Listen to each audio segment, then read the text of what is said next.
teman-teman semuanya, di video kali ini kami mengangkat kasus HMT ITB lagu Erika.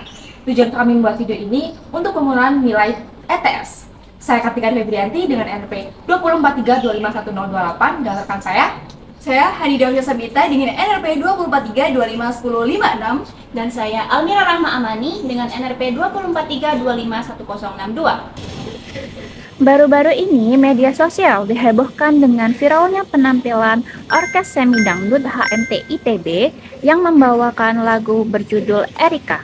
Konten ini menuai kritik karena liriknya dianggap mengandung unsur pelecehan terhadap perempuan. Banyak yang menganggap ini hanya candaan atau hiburan, tapi sebenarnya masalah ini jauh lebih serius. Di era digital saat ini, satu konten bisa menyebar luas dalam hitungan detik dan membentuk pola pikir masyarakat. Jika dibiarkan, hal seperti ini bisa menormalisasi perilaku yang tidak menghargai martabat manusia. Karena itu, isu ini sangat mendesak untuk segera diselesaikan.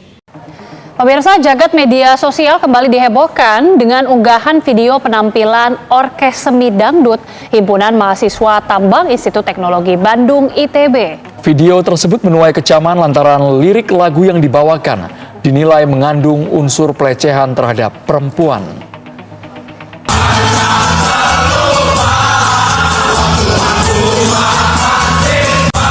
Ada yang menyebutnya tradisi, tapi tradisi untuk siapa? Lagu yang berisi pelecehan verbal bukanlah tradisi, melainkan pelanggaran nilai kemanusiaan pada sila kedua yang telah bertahun-tahun dinormalisasikan dengan embel-embel budaya himpunan yang harus dilestarikan. Ketika satu kelompok terus direndahkan, kepercayaan antar anggota itu akan terkikis. Komunitas yang seharusnya bersatu justru terpecah dari dalam. Sila ketiga menuntut persatuan yang dirasakan bukan hanya diucapkan. Padahal himpunan adalah ruang kita untuk belajar berdemokrasi. Kita punya tanggung jawab untuk duduk, mendengar, dan memutuskan bersama tradisi mana yang layak dilestarikan dan mana yang harus kita tinggalkan sesuai dengan sila keempat. Jadi kalau musyawarah sebagai jalan, bukan pembiaran atas nama senioritas. Karena selama kita diam, ketidakadilan itu akan mengendap menjadi struktur. Dan itu berlawanan langsung dengan sila kelima. Kampus seharusnya jadi ruang aman bagi semua orang, dan perempuan berhak atas rasa aman yang sama. Sebagai solusi, kami mengusulkan inovasi berupa Ethical Content Awareness System atau ECAS di lingkungan kampus sekitar. Sistem ini bekerja dengan 3 langkah utama. Pertama, adanya penyaringan atau screening konten sebelum ditampilkan dalam kegiatan kampus untuk memastikan tidak adanya unsur yang melanggar norma. Yang kedua, melakukan pelatihan wajib bagi mahasiswa organisasi mengenai etika komunikasi, kesetaraan gender, dan juga dampak dalam bermedia sosial. Lalu yang terakhir dan yang ketiga, pembentukan tim pengawas internal serta platform pelaporan anonim agar mahasiswa bisa menyampaikan kritik secara aman.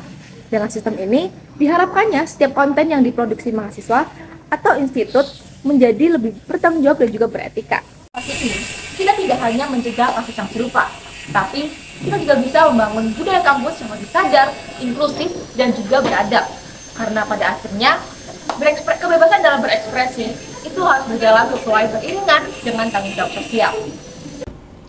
Tradisi yang terbaik bukan yang paling lama bertahan, tetapi yang kita bangun bersama dengan hormat, dengan sadar, dan untuk semua, sebagaimana nilai-nilai Pancasila diamanatkan.